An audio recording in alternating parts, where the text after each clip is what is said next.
সুপ্রিয় শিক্ষার্থীবৃন্দ, আসসালামু আলাইকুম ওয়া রাহমাতুল্লাহি ওয়া বারাকাতুহু। আউযু বিল্লাহি মিনাশ শাইতানির রাজীম। বিসমিল্লাহির রহমানির রহিম। শিমুল মেমোরিয়াল নর্থসাউথ স্কুল এন্ড কলেজের পক্ষ থেকে অনলাইন ক্লাসে দশম শ্রেণীর সকল শিক্ষার্থীকে স্বাগত। প্রিয় শিক্ষার্থীরা, আশা করছি আল্লাহর অশেষ মেহেরবানিতে পরিবারের সবাইকে নিয়ে ভালো আছো, সুস্থ আছো, নিরাপদে আছো। আলহামদুলিল্লাহ, আমিও আল্লাহর অশেষ মেহেরবানিতে ভালো আছি। প্রিয় শিক্ষার্থীরা, আজকে ক্লাস উপস্থাপনে আছি আমি মোহাম্মদ মিজানুর রহমান, সহকারী শিক্ষক, Shimul memorial north south school and college, Rajshahi. প্রিয় শিক্ষার্থীরা, করোনাকালীন এই সংকটময় মুহূর্তে অবশ্যই তোমরা স্বাস্থ্যবিধি মেনে চলাচল করবে, বাসায় অবস্থান করবে, বিনোদনের পাশাপাশি বাসায় পড়াশোনা করবে। প্রিয় শিক্ষার্থীরা, আজকে আমরা আলোচনা করব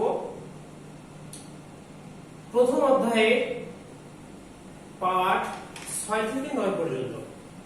আজকে আলোচনা শেষে আমরা যে বিষয়গুলো সম্পর্কে জানতে পারবো, শিখতে পারবো, সেগুলো হলো শিরকের পরিচয় ও কুফর সম্পর্কে জানতে পারবো, কুফরের পরিচয়, প্রকারভেদ ও কুফরের পরিণতি সম্পর্কে জানতে পারবো, নিফাকের কুফর সম্পর্কে জানতে পারবো, রিসালাতের পরিচয় ও রিসালাতে বিশ্বাসের গুরুত্ব সম্পর্কে জানতে পারবো। প্রিয় শিক্ষার্থীরা, তাহলে আজকে আমরা যে 4টি পাঠ নিয়ে আলোচনা করব সেগুলো হলো কুফর, শিরক, নিফাক এবং রিসালাত। প্রিয় শিক্ষার্থীরা, আশা করছি তোমরা পাঠ্য বই নিয়ে ক্লাস উপভোগ করার জন্য মনোযোগ সহকারে বসে গেছো। অবশ্যই আজকের ক্লাসটি অতীব গুরুত্বপূর্ণ, কেননা আজকে যে 4টি পাঠ নিয়ে আমি আলোচনা করছি এখান থেকে তোমাদের অবশ্যই সৃজনশীল প্রশ্ন হবে। ঠিক আছে, এজন্য মনোযোগ সহকারে আজকের ক্লাসটি অবশ্যই কি অনুধাবন করবে, শ্রবণ করবে। প্রিয় শিক্ষার্থীরা, শুরুতেই আমরা আলোচনা করব শিরক নিয়ে। শিরক আরবি ভাষার শব্দ, শাব্দিক অর্থ হলো সমতুল্য স্থির করা, সমকক্ষ স্থির করা, অংশীদার স্থাপন করা, আল্লাহ তাআলার সাথে কাউকে শরীক করা। পরিভাষায় যদি আমরা সংজ্ঞায়িত করি তাহলে শিরক হলো মহান আল্লাহ তাআলার সাথে কোনো ব্যক্তি বা বস্তুকে সমতুল্য বা সমকক্ষ স্থির করাকে শিরক বলে। প্রিয় শিক্ষার্থীরা, শিরক হলো এমন একটি অপরাধ বা এমন একটি কাজ যা তাওহীদের বিপরীত। তাহলে লক্ষ্য করো, শিরক হলো বহুত্ববাদ, অর্থাৎ একাধিক স্রষ্টা বা একাধিক সৃষ্টিকর্তায় বা একাধিক সর্বশক্তিমানে বিশ্বাস করা। আর এর বিপরীত কি বললাম, যে এটি হলো তাওহীদের বিপরীত। তাওহীদ শব্দের অর্থ হলো একত্ববাদ, আর শিরক শব্দের অর্থ হলো বহুত্ববাদ।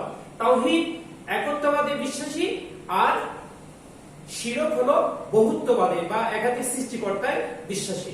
প্রিয় শিক্ষার্থীরা, এই যে শিরক নিয়ে যে আমরা আলোচনা করছি, শিরক অত্যন্ত একটি জঘন্য অপরাধ। আর শিরকের বিষয়ে মহান আল্লাহ তাআলাই কি বিভিন্নভাবে বিভিন্ন বিষয়ে খণ্ডন করেছেন, শিরককে খণ্ডন করেছেন। সেটা হলো মহান আল্লাহ তাআলা পবিত্র কোরআনুল কারীমের সূরা ইখলাসের মধ্যে বলেন যে কুল হু আল্লাহু আহাদ। আমরা বললাম কি, শাব্দিক অর্থ জানলাম যে শিরক শব্দের শাব্দিক অর্থ হলো অংশীদার স্থাপন করা, সমকক্ষ স্থির করা। আর আল্লাহ তাআলা সূরা ইখলাসের মধ্যে তার খণ্ডন করেছেন যে কুল, হে রাসূল, হে নবী, আপনি বলুন যে আল্লাহু আহাদ, আল্লাহ তাআলা কি এক। তাহলে দেখো যে আল্লাহ তাআলা বলেন যে আল্লাহ তাআলা এক, আর যারা শিরক করে তারা কি বিশ্বাস করে, যে তারা বিশ্বাস করে যে স্রষ্টা বা সৃষ্টিকর্তা কি একাধিক। তাহলে অবশ্যই কি এটি স্রষ্টার প্রতি অত্যন্ত ভয়াবহ বা জুলুম বলা যেতে পারে। এজন্য শিরক থেকে কি করতে হবে, বিরত থাকতে হবে। শিরক সম্পর্কে মহান আল্লাহ তাআলা সূরা শুআরার 11 নম্বর আয়াতের মধ্যে বলেন যে লাইসা কামিসলিহি শাইউন, অর্থাৎ কোনো কিছুই তার সদৃশ নয়। কোনো কিছু সদৃশ নয় বলতে কি সমতুল্য নয়, সমকক্ষ নয়, তার সমতুল্য বা সমকক্ষ কোনো কিছুই নয়। এজন্য মহান আল্লাহ তাআলা নিজে মানুষদেরকে এই জ্ঞান দিয়েছেন নবী রাসূলদের মাধ্যমে যে মহান আল্লাহ তাআলা সদৃশ বা সমতুল্য বা সমকক্ষ কেউ কি নয়। মহান আল্লাহ তাআলা এই যে সমতুল্য, সমকক্ষ কেউ নয়, যে মহান আল্লাহ তাআলা এক ও অদ্বিতীয়। এই যে এই সমস্ত জ্ঞান দানের পরেও যদি কোনো ব্যক্তি আল্লাহ তাআলার সাথে সমকক্ষ বা সমতুল্য স্থির করে, তাহলে সে ব্যক্তির অপরাধটা হবে খুবই জঘন্য এবং অত্যন্ত কি এটি জুলুম হিসাবে গণ্য হবে। আর মহান আল্লাহ তাআলা এই অত্যন্ত জঘন্য অপরাধের জন্য আল্লাহ তাআলা তাদেরকে কোনোদিনই কি শাস্তি থেকে মাফ করবেন না। যেমন মহান আল্লাহ তাআলা বলেন, লাউ কানা ফীহিমা আলিহাতুন ইল্লাল্লাহু লাফাসাদাতা। মহান আল্লাহ তাআলা বলেন যে যদি আসমান এবং জমিনের মধ্যে একাধিক ইলাহ থাকতো তবে উভয় কি হতো, ধ্বংস হয়ে যেত। প্রিয় শিক্ষার্থীরা, তাহলে আমরা যদি শিরক করি তাহলে আমরা কি করছি, একাধিক স্রষ্টায় আমরা কি করছি, বিশ্বাস স্থাপন করছি। আর মহান আল্লাহ তাআলা কি বলছেন, মহান আল্লাহ তাআলা বলেন যে আসমান এবং জমিনের মধ্যে যদি একাধিক ইলাহ থাকতো তাহলে উভয় কি হতো, ধ্বংস হয়ে যেত। এজন্য অবশ্যই কি করতে হবে, যে এক সত্তায়, একক সত্তায়, একত্ববাদে কি করতে হবে, বিশ্বাস স্থাপন করতে হবে। বহুত্ববাদ, একাধিক স্রষ্টার বিশ্বাসকে কি করতে হবে, পরিহার করতে হবে। প্রিয় শিক্ষার্থীরা, লক্ষ্য করো যে এই যে শিরক নিয়ে যে আমরা আলোচনা করছি, এই শিরক প্রধানত চার প্রকারের, অর্থাৎ চারটি কাজের মাধ্যমে, প্রধানত চারটি কাজের মাধ্যমে মানুষ মহান স্রষ্টার প্রতি কি করে, অংশীদারিত্ব স্থাপন করে থাকে। সেগুলো আমরা জানি। এক নম্বর, আল্লাহর সত্তা ও অস্তিত্বের শিরক করা। আল্লাহ তাআলার সত্তা ও অস্তিত্বের শিরক করা কেমন, যে মহান আল্লাহ তাআলা বললেন যে আল্লাহু এক, আর এরপরে কি বলছেন, আল্লাহুস সামাদ। আল্লাহ তাআলা অমুকাফির কি, তিনি তার অস্তিত্বের বর্ণনা দিয়ে বলছেন যে লাম ইয়ালিদ ওয়া লাম ইউলাদ, অর্থাৎ তিনি কাউকে জন্ম দেননি, তাকেও কেউ কি জন্ম দেননি। অর্থাৎ মহান আল্লাহ তাআলার পিতামাতা নেই, ঠিক তেমনি ভাবে মহান আল্লাহ তাআলারও কি কোনো পুত্র সন্তান স্ত্রী কেউই নয় বা নেই। তাহলে যদি আল্লাহ তাআলা এমন অস্তিত্বের অধিকারী হয়, তার সমতুল্য সমকক্ষ বা তার অংশীদারিত্বের যদি কেউ না থাকে, তাহলে যদি কোনো ব্যক্তি আল্লাহর সত্তা ও অস্তিত্বের শিরক করে তাহলে অবশ্যই কি সে ব্যক্তি মুশরিক হিসাবে কি হবে, গণ্য হবে। যেমন খ্রিস্টানরা বিশ্বাস করে থাকে যে হযরত ঈসা আলাইহিস সালাম হলেন মহান আল্লাহ তাআলার পুত্র। এই যে মহান আল্লাহ তাআলার যে পুত্র হিসাবে হযরত ঈসা আলাইহিস সালামকে যে সমতুল্য স্থাপন করলো, তাহলে এতে কি হলো, আল্লাহ তাআলার অস্তিত্বে, আল্লাহ তাআলার সত্যগত দিক থেকে কি হলো, সমতুল্য বা সমকক্ষ স্থির করা হলো। আর এটি অবশ্যই কি শিরক হিসাবে গণ্য হবে। দুই নম্বর, আল্লাহর গুণাবলীতে শিরক করা।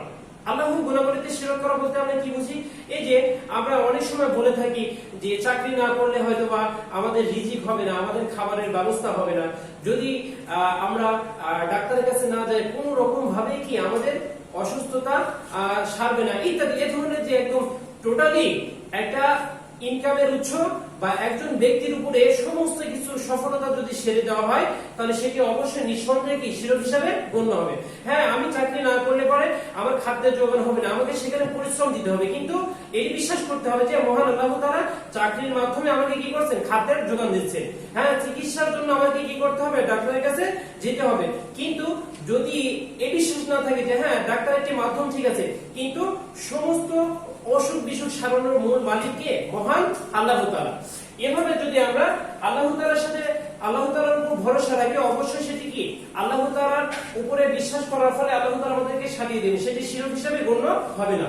আর যদি আমরা টোটালি কোনো ব্যক্তি বা কোনো উৎসকে আমরা সমস্ত শক্তি বা সমস্ত সুযোগ সুবিধা বা ইনকামের যদি আমরা মাধ্যম হিসাবে ধরে নিই, অবশ্যই সেটি কি আল্লাহ তাআলার সাথে শিরক হিসাবে গণ্য হয়। কেননা রিজিকের একমাত্র মালিককে মহান আল্লাহ তাআলা, নিঃসন্দেহে এটি বিশ্বাস করতে হবে। 3 নম্বর, সৃষ্টি জগতের পরিচালনায় কাউকে শরীক করা। অনেক সময় মানুষ এই ধরনের বিশ্বাস পোষণ করে থাকে যে যদি আল্লাহ তাআলার সাথে ফেরেশতারাও কি, আল্লাহ তাআলার সাথে ফেরেশতারাও জগৎ পরিচালনায়, অর্থাৎ এই আসমান জমিন পরিচালনায় কি করছে, সহযোগিতা করছে।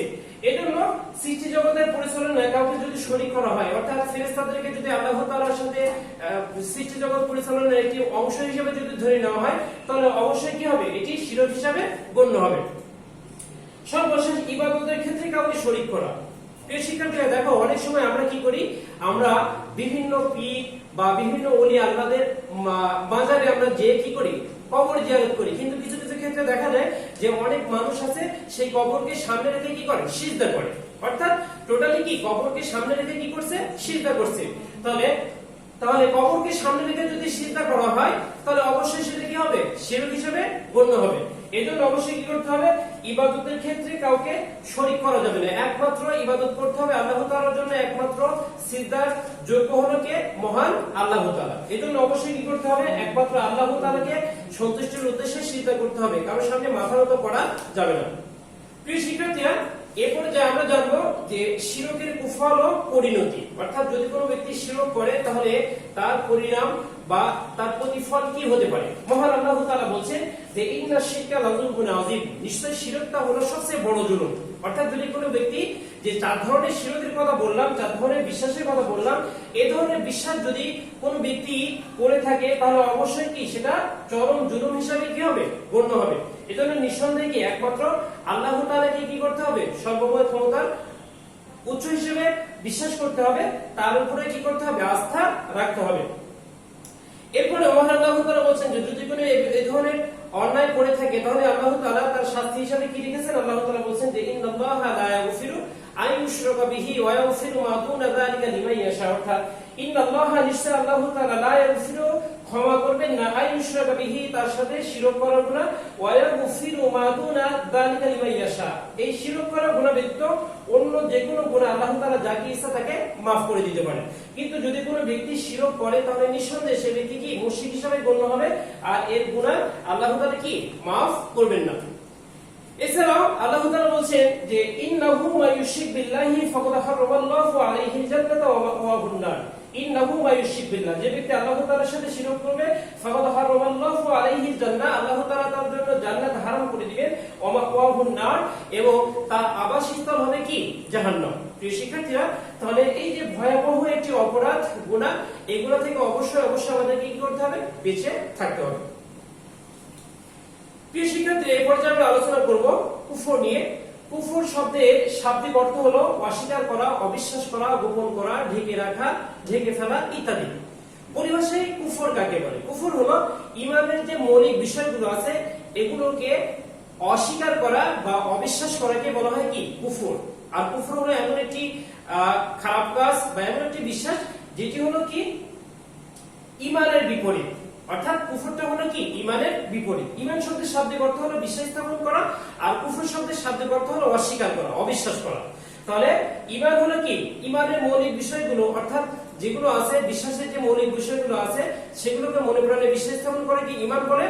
আর অন্যথায় আরেকটি হলো কি কুফর। কুফর হলো ঈমানের যে মৌলিক বিষয়গুলো আছে সেগুলোকে অবিশ্বাস করাকে কুফর বলে। তাহলে দেখা যাচ্ছে যে দুটির মধ্যে কি বিপরীত সম্পর্ক, একটি হলো বিশ্বাস স্থাপন করা, আরেকটি হলো কি অবিশ্বাস করা।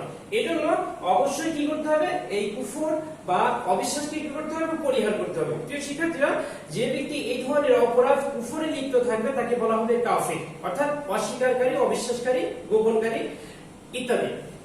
এখন আমরা জানবো যে কোন কোন কাজ করলে একজন ব্যক্তি কাফির হিসেবে গণ্য হবে। এক নম্বর হলো আল্লাহ তাআলার অস্তিত্ব ও গুণাবলী অস্বীকার করা। আল্লাহ তাআলার অস্তিত্ব ও গুণাবলী অস্বীকার বলতে আমরা কি বুঝি? আল্লাহ তাআলার অস্তিত্ব ও গুণাবলী বলতে আমরা বুঝি যে এই যে আসমান জমিন যে মহান আল্লাহ তাআলা সৃষ্টি করেছেন, এই আসমান জমিন যদি আল্লাহ তাআলার কথা সৃষ্টি চিন্তা বিশ্বাস না করি, যদি আমরা বলি যে প্রাকৃতিক ভাবে তৈরি হয়েছে, এর পিছনে কোনো স্রষ্টা বা কোনো সৃষ্টিকর্তার কোনো সহযোগিতা নেই, এই ধরনের বিশ্বাস যদি আমরা করি তাহলে অবশ্যই কি হবে, সেটি আল্লাহ তাআলার অস্তিত্ব ও গুণাবলীকে কি করা হবে, অস্বীকার করা হবে। কেননা আসমান এবং জমিন ইন্না ফি খালকিস সামাওয়াতি ওয়াল আরদি ওয়া মা বাইনাহুমা, আসমান এবং জমিনের মধ্যে যা কিছু আছে সমস্ত কিছু সৃষ্টিকর্তা কে, মহান আল্লাহ তাআলা। ঈমানের মৌলিক 7টি বিষয় অস্বীকার করা। ঈমানের 7টি মৌলিক বিষয় কি? যে আমানতু বিল্লাহি ওয়া মালাইকাতিহি ওয়া কুতুবিহি ওয়া রুসুলিহি ওয়াল ইয়াউমিল আখির ওয়াল কদরি খাইরিহি ওয়া শাররিহি মিনাল্লাহি তাআলা ওয়াল বাসি বাদাল মউত। ঈমানের মুফাসসালের মধ্যে যে 7টি বিষয় উল্লেখ করা আছে এর কোন একটি বিষয় যদি অস্বীকার করা হয় অবশ্যই সে ব্যক্তি কি হবে, কাফির হিসেবে গণ্য হবে।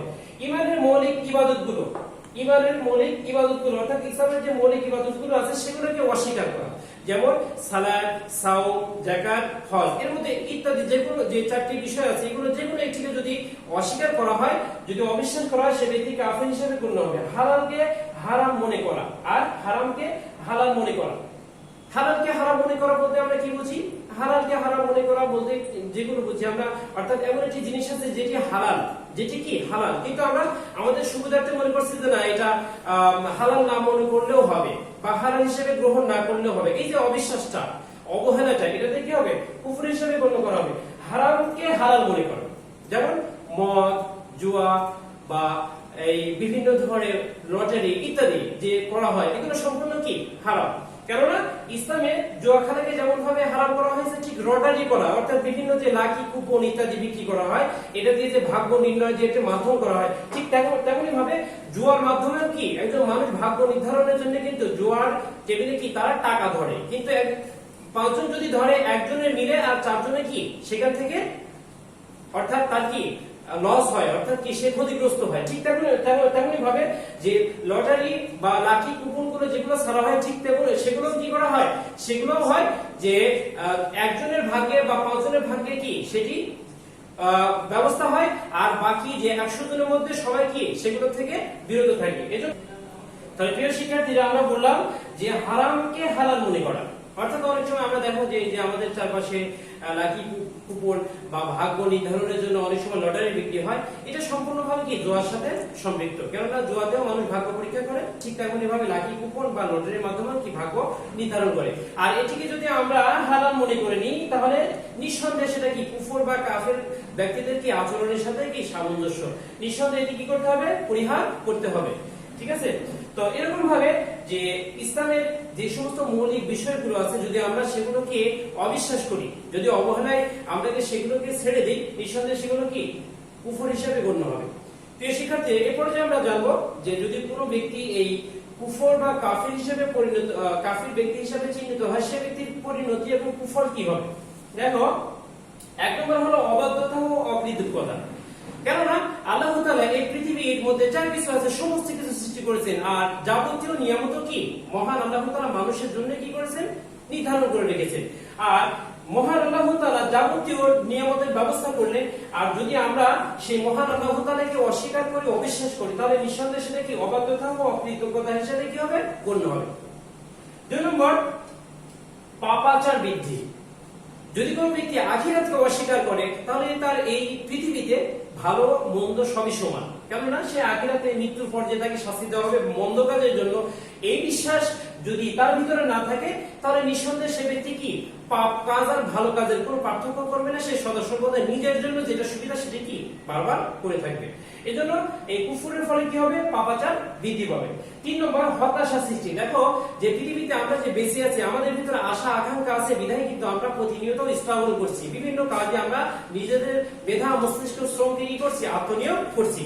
আর যদি আমাদের ভিতরে এই তকদীর অর্থাৎ যে আমাদের ভাগ্য যে আছে বা পরকালীন জীবনে যে আমাদের এটি সুখী সমৃদ্ধ জীবনের ব্যবস্থা করেছেন মহান আল্লাহ তাআলা, এই আশা যদি না থাকে, তাহলে সে ব্যক্তির মধ্যে হতাশা সৃষ্টি হবে।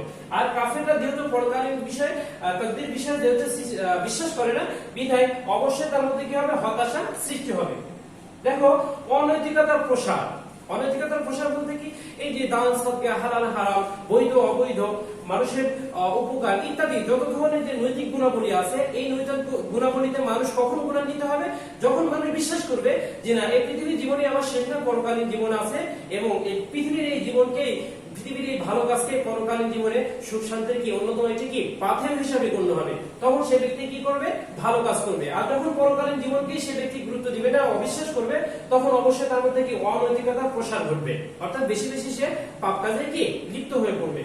আল্লাহ তাআলার অসন্তুষ্টি। যদি কোনো ব্যক্তি শিরক বা কুফর করে, তাহলে সে নিঃসন্দেহে সে ব্যক্তি কি করলো, আল্লাহ তাআলার সন্তুষ্টি কি করলো, বর্জন করলো, অর্থাৎ আল্লাহ তাআলা ভালোবাসা পাওয়ার জন্য যেগুলো কাজ আছে সেগুলো কি করলো, সে ব্যক্তি বর্জন করলো। সে নামাজ পড়লো না, রোজা করলো না, যাকাত দিল না, হজ করলো না, ইমানের যে মৌলিক বিষয়গুলো আছে সেগুলো কি সে অনুসরণ করলো না। এজন্য আল্লাহ তাআলার কি হবে, অসন্তুষ্টি তৈরি হবে। এরপর অনন্তকালের শাস্তি। অনন্তকালের শাস্তি বলতে, যদি কোনো ব্যক্তি এই কুফর বা এই আল্লাহ তাআলাকে অস্বীকার, ইমানের মৌলিক বিষয়কে অস্বীকার করে, তাহলে সে ব্যক্তি কি হবে, অনন্তকালের জন্য শাস্তি ভোগ করবে। যেমন মহান আল্লাহ তাআলা বলেন, ওয়াল্লাযীনা কাফারু, নিশ্চয় তারা কুফরি করবে, ওয়াকাযযাবু বিআয়াতিনা, এবং আল্লাহ তাআলা নিদর্শন বা আয়াতসমূহকে অস্বীকার করবে, মিথ্যা প্রতিপন্ন করবে, উলাইকা আসহাবুন নার, তারা হবে জাহান্নামের অধিবাসী, হুম ফিহা খালিদুন, এবং তারা সেখানে অনন্তকালের শাস্তি ভোগ করবে। প্রিয় শিক্ষার্থীরা, তাহলে যদি আমরা এই কুফরকে পরিহার করি, তাহলে নিঃসন্দেহে আমরা এই খারাপ কাজগুলো থেকে আমরা বিরত থাকতে পারবো। এই জন্য অবশ্যই কি করতে হবে, কুফর বা কুফরের যাবতীয় যে নিদর্শন বা আলামতগুলো আছে সেগুলোকে আমরা পরিহার করব। প্রিয় শিক্ষার্থী, এই পর্যায়ে আমরা আলোচনা করব নিফাক সম্পর্কে। নিফাক আরবি ভাষার শব্দ শাব্দিক অর্থ হলো ভণ্ডামি, কপটতা, প্রতারণা, ধোঁকাবাজি ইত্যাদি। পরিভাষায় নিফাক কাকে বলে? নিফাক হলো যে মুখে অন্তরে এক ধরনের চিন্তা পোষণ করা আর মুখে তার বিপরীত প্রকাশ করা, এটাকে বলা হয় কি? নিফাক। অর্থাৎ মনে আমি বিশ্বাসী করলাম নামটা সুস্থ আছে বা ঈমান আনতে হবে বা সালাত সাওম যাকাত ইত্যাদি আল্লাহ তাআলার এটি নির্দেশিত ইবাদত বন্দেগী, এগুলোকে আমি বিশ্বাসই করলাম না, অথচ মুখে মুখে আমি বললাম যে না এগুলো খুব ভালো কাজ, এগুলোকে ইবাদত বন্দেগী হিসাবে গ্রহণ করতে হবে, এ ধরনের কথা বললাম। তাহলে এই যে অন্তরে একটা বিশ্বাস করলাম, মুখে কি তার বিপরীত প্রকাশ করলাম, এই যে দুই ধরনের যে নীতি, এটিকে বলা হয় কি? নিফাক, প্রতারণা, ধোঁকাবাজি, কপটতা, ভণ্ডামি ইত্যাদি। আর এই পরিচয় দিয়ে মহান আল্লাহ তাআলা বলেন যে ওয়াইদা লাকুল লাযিনা আমানু ক্বালু আমান্না, যখন তারা ঈমানদারদের সাথে মিলিত হয় তখন তারা বলে যে আমরা ঈমান এনেছি। ওয়াইদা খালাউ ইলা শায়াতিনহিম, আর যখন তারা গোপনে তাদের শয়তানদের সাথে মিলিত হয় তখন তারা বলে ওয়াইদা খালাউ ইলা শায়াতিনহিম ক্বালু ইন্না মাআকুম, শয়তানদেরকে বলে যে না আমি তোমাদের সাথে আছি, অর্থাৎ আমি তোমাদের সাথে আছি। ইন্নামা নাহনু মুস্তাহজিউন, আর আমরা শুধু, অর্থাৎ ঈমানদারদের সাথে যে মিলিত হয়েছিল তাদের সম্পর্কে বলে যে আমরা শুধু তাদের সাথে ঠাট্টা তামাশা করে থাকি। প্রিয় শিক্ষার্থীরা, তাহলে দেখো যে এক শ্রেণীর সাথে ঈমানদারদের সাথে মিলিত হয়ে তারা বলছে আমরা ঈমান এনেছি, আর কাফেরদের সাথে যখন মিলিত হচ্ছে তখন তারা বলছে যে না আমরা ঈমানদারদের সাথে মিলিত হয়েছিলাম শুধু তাদের সাথে ঠাট্টা তামাশা করার জন্য। তাহলে দুই ধরনের নীতি কি করছে? অবলম্বন করছে। এজন্য এটাকে পবিত্র কোরআনুল কারীমের ভাষাও কি আল্লাহ তাআলা নিফাক বা মুনাফিক বা এই প্রতারক হিসেবে কি করেছেন? চিহ্নিত করেছেন। প্রিয় শিক্ষার্থীরা, মুনাফিকের চরিত্র সম্পর্কে আমরা জানি। মুনাফিকের চরিত্র কেমন হবে? মুনাফিকের চরিত্র হবে এমন যে মুনাফিকরা তিনটি কাজ করবে, যেমন রাসূল সাল্লাল্লাহু আলাইহি ওয়াসাল্লাম বলছে যে আয়াতুল মুনাফিকের সালাসা, মুনাফিকের নিদর্শন হলো তিনটি, ইযা হাদাসা কাযাবা, ওয়া ইযা ওয়াদা আখলাফা, আর ওয়া ইযা তুমিনা খানা, যখন কথা বলবে মিথ্যা কথা বলবে, যখন ওয়াদা করবে ওয়াদা ভঙ্গ করবে, আর আমানত রাখা হলে আমানতের খেয়ানত করবে। প্রিয় শিক্ষার্থীরা, এই ধরনের নিদর্শন যারা থাকবে তারা নিঃসন্দেহে কি? মুনাফিক, প্রতারক। আর আল্লাহ তাআলা বলছেন যে আল্লাহু ইয়াশহাদু ইন্নাল মুনাফিকিনা লাকাযিবুন, মুনাফিকরা নিশ্চয়ই কি? মিথ্যাবাদী। আল্লাহ তাআলা সাক্ষ্য দিচ্ছেন যে মুনাফিকটা হলো মিথ্যাবাদী। এভাবে মহান আল্লাহ তাআলা এবং রাসূল সাল্লাল্লাহু আলাইহি ওয়াসাল্লামের নিদর্শন অনুসারে যদি কোন ব্যক্তির মধ্যে এই ধরনের তিনটি নিদর্শন পায়, মিথ্যা কথা বলা, ওয়াদা ভঙ্গ করা, আমানতের খেয়ানত করা, এই যে তিনটি নিদর্শন, এই তিনটি নিদর্শন যদি আমরা পাই অবশ্যই সে ব্যক্তি কি হবে? মুনাফিক হিসাবে চিহ্নিত হবে। প্রিয় শিক্ষার্থীরা, তাহলে অবশ্যই মুনাফিকদের এই চরিত্র আমরা কি করব? পরিহার করব। এ পর্যায়ে আসে আমরা নিফাকের কুফল ও পরিণতি। অর্থাৎ যদি কোনো ব্যক্তি নিফাক করে বা মুনাফিক করে, মুনাফিক হিসাবে চিহ্নিত হয়, তাহলে সে ব্যক্তির কি জন্য কুফরটা এবং পরিণতিটা কি হতে পারে? নিফাক হলো একটি জঘন্যতম অপরাধ। কেননা এই নিফাকের ফলে মানুষের চরিত্র কি হয়ে যায়? ধ্বংস হয়ে যায়। মানব সমাজে বিভিন্ন ধরনের বিশৃঙ্খলা, অশান্তি সৃষ্টি হয়। এজন্য নিফাককে কি করতে হবে? পরিহার করতে হবে। তাছাড়া মহান আল্লাহ তাআলা নিফাককারীদেরকে আল্লাহ তাআলা জাহান্নামের সর্বনিম্ন স্তরে নিক্ষেপ করবেন। ইন্নাল মুনাফিকিনা ফি দারকিল আসফালি মিনান নার, নিশ্চয়ই মুনাফিকদের স্থান জাহান্নামের সর্বনিম্ন স্তরে। সূরা নিসার মধ্যে মহান আল্লাহ তাআলা এভাবে মুনাফিকদেরকে কি করেছেন? সতর্ক করে দিয়েছেন। এজন্য অবশ্যই কি করতে হবে? মুনাফিকদেরকে কি করতে হবে? মুনাফিকদেরকে পরিহার করতে হবে। পাশাপাশি নিজের চরিত্রের মধ্যে অবশ্যই প্রতারণা, মিথ্যা, তারপরে আমানতের খেয়ানত করা, এই খারাপ গুণগুলোকে কি করতে হবে? পরিহার করতে হবে। প্রিয় শিক্ষার্থী, এ পর্যায়ে আমরা আলোচনা করব রিসালাতের পরিচয় নিয়ে। রিসালাত নিয়ে আমরা আলোচনা করব। রিসালাতের শাব্দিক অর্থ হলো বার্তা, সংবাদ, খবর, চিঠি পৌঁছানো ইত্যাদি। পরিভাষায় রিসালাত কাকে বলে? মহান আল্লাহ তাআলার বাণী মানুষের কাছে পৌঁছানোকে কি বলা হয়? রিসালাত বলা হয়। প্রিয় শিক্ষার্থীরা, পৃথিবীর শুরু থেকে আজ পর্যন্ত হযরত আদম আলাইহিস সালাম থেকে হযরত মুহাম্মদ সাল্লাল্লাহু আলাইহি ওয়াসাল্লাম পর্যন্ত পৃথিবীতে যত নবী রাসূল এসেছেন তারা সকলেই কি রিসালাতের দায়িত্ব পালন করেছেন। অর্থাৎ হযরত জিবরাইল আলাইহিস সালামের মাধ্যমে প্রাপ্ত ওহী তিনি বা তারা কি করেছেন? মানুষের কাছে পৌঁছে দিয়েছেন। এজন্য তারা কি রিসালাতের দায়িত্ব পালন করেছেন। যারা রিসালাতের দায়িত্ব পালন করেন তাদেরকে বলা হয় রাসূল। প্রিয় শিক্ষার্থীরা, এই জন্য অবশ্যই আমাদের দায়িত্ব হলো যে নবী রাসূলগণ যেমন ভাবে ভালো সংবাদগুলো মানুষের কাছে পৌঁছে দিয়েছে, ঠিক তেমনি ভাবে আমাদেরও দায়িত্ব কর্তব্য হলো ভালো কাজগুলো একে অপরের কাছে কি করা? প্রকাশ করা বা তুলে ধরা। আল্লাহ তাআলা বলেন যে ওয়ালিকুল্লি কওমিন হাদ, আর প্রত্যেক জাতির জন্য পথ প্রদর্শক রয়েছে। প্রত্যেক জাতির জন্য পথ প্রদর্শক রয়েছে। অর্থাৎ নবী রাসূলগণ এসেছেন যেমন সে সময়, আর বর্তমান সময়ে নবী রাসূলগণ ওয়ারিসালা আলেমগণ অবশ্যই কি সঠিক পথ, অর্থাৎ কোরআন হাদিসের পথ অনুসরণ করার জন্য আমরা আলেমদেরকে কি করব? অনুসরণ করব। প্রিয় শিক্ষার্থীরা, এই যে নবী রাসূল বা রিসালাত নিয়ে আমরা আলোচনা করছি, নবী রাসূলদের সংখ্যা নিয়ে আমরা একটু তথ্য জানি যে পবিত্র কোরআনুল কারীমে মহান আল্লাহ তাআলা 25 জন নবী রাসূলের কথা উল্লেখ করেছেন, অর্থাৎ কোরআনুল কারীমে 25 জন নবী রাসূলের নাম উল্লেখ রয়েছে। এছাড়া একজন সাহাবী রাসূল সাল্লাল্লাহু আলাইহি সাল্লামকে জিজ্ঞাসা করলেন যে হে আল্লাহর রাসূল, নবী রাসূলের সংখ্যা কত? তখন তিনি বললেন যে 1,24,000 অথবা 2,24,000। এদের মধ্যে 313 জন অথবা 315 জন হলো কি রাসূলের সংখ্যা। প্রিয় শিক্ষার্থীরা, এরপর যে আমরা জানবো যে খতম নবুয়তের পরিচয়, খুবই গুরুত্বপূর্ণ একটি অংশ তোমাদের জন্য। সেটা হলো খতম শব্দের অর্থ শেষ, সমাপ্ত, আর নবুয়ত শব্দের অর্থ হলো পয়গম্বর, নবী রাসূলদের দায়িত্ব ইত্যাদি। তাহলে খতম নবুয়ত বলতে আমরা কি বুঝি? নবুয়তের ধারার যে পরিসমাপ্তি, এটাকে বলা হয় খতম নবুয়ত। অর্থাৎ হযরত আদম আলাইহিস সালাম থেকে শুরু হয়েছে, হযরত মুহাম্মদ সাল্লাল্লাহু আলাইহি সাল্লামের মাধ্যমে যে নবুয়তের ধারা শেষ হয়েছে, এরই সামষ্টিক বলা হয়েছে কি খতম নবুয়ত।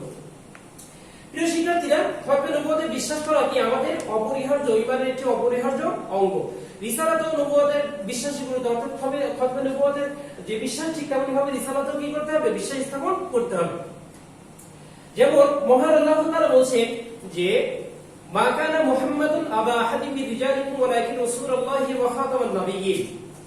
মুহাম্মদ সাল্লাল্লাহু আলাইহি সাল্লাম তোমাদের মধ্যে কোনো পুরুষের পিতা নন, বরং তিনি আল্লাহ তাআলার রাসূল এবং তিনি সর্বশেষ নবী। প্রিয় শিক্ষার্থীরা, তাহলে এই যে আল্লাহ তাআলার নির্দেশনা অনুসারে জানছি যে আমরা হযরত মুহাম্মদ সাল্লাল্লাহু আলাইহি ওয়াসাল্লাম হলেন কি আমাদের সর্বশেষ নবী। আল্লাহ তাআলা বলেন এই নবী এবং রাসূলদেরকে কেন বিশ্বাস করতে হবে? যে নবী রাসূলগণ কি করেছেন?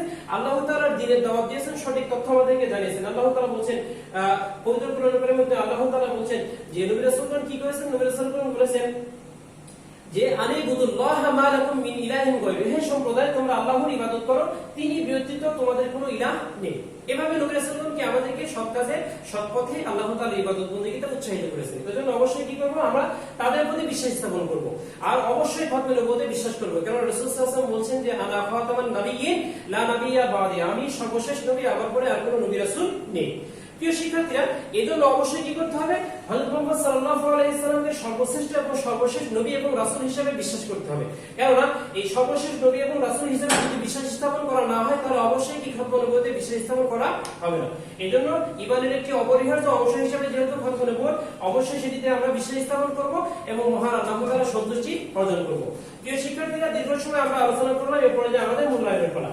এরপর যায় ক নম্বর, 1 নম্বরে তোমাদের জন্য রয়েছে নিশ্চয় শিরক চরম জুলুম বাণীটি কোন সূরা? এটি সূরা লুকমানের। তাহলে এটি খুবই গুরুত্বপূর্ণ একটি আয়াত, তোমাদেরকে এভাবে প্রশ্ন করা হয় নিশ্চয় শিরক চরম জুলুম বাণীটি কোন সূরা বা বাণীটি কার? তাহলে এটি মহান আল্লাহ তাআলার বাণী, আর বাণীটি কোন সূরা? সূরা লুকমানের। আচ্ছা, মুনাফিকের আলামত কয়টি? 3টি।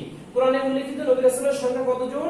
কোরআনে উল্লেখিত নবী রাসূলের সংখ্যা 25 জন। আমি শেষ নবী, আমার পরে আর কোনো নবী নেই। এটি হলো বাণীটি কোন গ্রন্থে? বাণীটি হলো মুসলিম গ্রন্থে। লা ইলাহা ইল্লাল্লাহু দ্বারা কিসের ঘোষণা দেওয়া হয়েছে? লা ইলাহা ইল্লাল্লাহু দ্বারা তাওহীদের ঘোষণা দেওয়া হয়েছে। প্রিয় শিক্ষার্থীরা, আজকের ক্লাসটি অবশ্যই পাশে তোমরা সুন্দরভাবে চর্চা করবে, আর যে রিভিশন টপলেসের শীট যাবে সুন্দরভাবে কমপ্লিট করবে। আর আগামী দিনে যে আমাদের একটি আলোচনা হবে তোমাদের প্রথম মডেল টেস্টের উপরে, অবশ্যই সেই আলোচনার আহ্বান জানিয়ে আজকের মতো এখানে শেষ করছি। সকলে সুস্বাস্থ্য ও দীর্ঘায়ু কামনা করছি। ওয়া আখিরু দাওয়ানা আলহামদুলিল্লাহি রাব্বিল আলামিন। আসসালামু আলাইকুম ওয়া রাহমাতুল্লাহি ওয়া বারাকাতুহু।